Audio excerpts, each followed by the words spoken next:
Let's be honest. When somebody calls a guy coward, what do they say? They don't say that you're emotionally weak or emotionally underdeveloped or you are soft. They just say that you are. Let that sink in.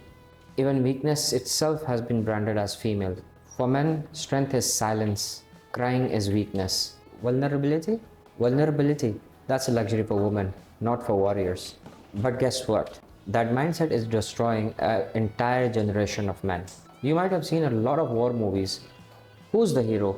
A man, a bleeding one, limping towards fire or through fire. He has to carry his, dying friend in his arms.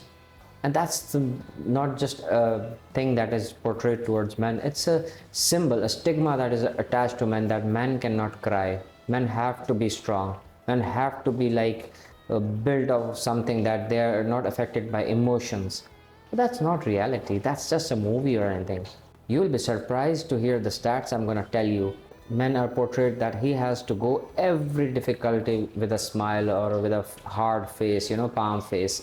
The man has to keep moving because that's how men are. Saving Private Ryan, 300, John Wick. When even his dog was killed, he killed 77 people and never said, I'm grieving, because that's how men are portrayed. Hollywood has made emotion an option for men and replaced it with rage. That's what men are being told. You don't feel, you fight. Let me tell you what emotional weakness really is. It's not crying, it's not being sensitive, it's not even telling someone that you are hurt. Emotional weakness is exploring because you never learn how to process, ghosting people because you never able to learn how to communicate with people, relying on anger because they are terrified of looking soft, acting alpha because you're scared of being rejected. And that is what actually is going on inside a strong man. Weak men, they're afraid to feel, and strong men, they know they are allowed to feel. That's the hell of a difference. You know what is wild? The top death ratio of men under 40 in UK, Canada,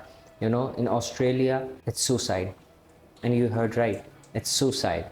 Because they are unable to process the emotion. They are unable to tell it to people. They are unable to share it with people. And what is the end result? They commit suicide. And that's not a small ratio. 40% is a huge number. And you think that's coincidence? You think that men are too sensitive these days? They were never told how to handle what is happening inside them. They were never taught to process or channel the anger, the frustration, the emotions inside them. And you know how society keeps men quiet? By humiliating them about opening up. If a man cries, you're acting like a girl. He shares his pain, man up. Here's this truth that you're not supposed to say. We shame men by comparing them to women and giving them, names of the female body parts. Basically, what is wrong with the society is it's just not toxic for men. It's toxic for females too. So what do men do? They armor up. They joke about their pain. They hide behind muscles, money, memes. They become emotionally bankrupt while pretending that they are strong and thriving. Think about your own life. How many times you have faked? You have not cried just because somebody will laugh at you. You have not channeled your emotions. You have not told the truth, what you are feeling inside, to your friends even. So that's the reality. That's the truth behind it. That's the reality. You have to live with it. The society is like this. We have to train ourselves, our youngsters and the kids as well, that crying is not for women.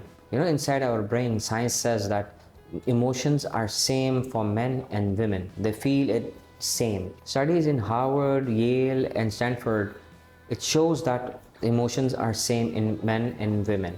But that's the process of how they handle it, how they are taught to handle it. Men are very seldom there to seek help or therapy for a problem they have. Emotional repression leads to higher cortisol levels. Long-term repression of emotions can lead to blood pressure and other diseases. Suppressing your emotions is not weakness.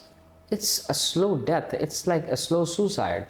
You don't have to do it. You're just taught wrong. You have to change your mindset. You can cry. You can openly cry. You can take out your frustration. Don't keep it inside. It's killing you. It's killing your performance. It's just not worth it at the end of the day. I learned it very late, but once I learned it, I stopped. I know that I have the permission to cry. I have the permission to express myself. So we expose the problem. Let's fix it now. And number one, get emotionally literate. Learn to name the emotions you have: fear, shame, anxiety, depression, whatever you have. Learn to talk about it. Number two, build a circle around you. People who listen to you. Keeping 20 friends who just make jokes around you are not your friends. That's a different circle. Change your circle. A person, one or two maybe, that listens to you without, judging you, those are your friends. Open up to them. And above all, talk to a damn professional. You are having a problem. Like if you have a problem with your body, a disease, or you go to a doctor to treat it. Your mind needs a doctor too. If you feel like one, go and talk to him. He will not judge you. He will talk to you. He will treat you. And you will see a different side of yours. Refine strength. Strength is not just like not crying. It's crying and showing up. That's the real strength. You know what I think? I think the emotionally strongest person of this era is not the loudest one. He will cry. He will teach his son that crying is okay. He will teach the emotional flow to them, that how the emotion should be, communicated.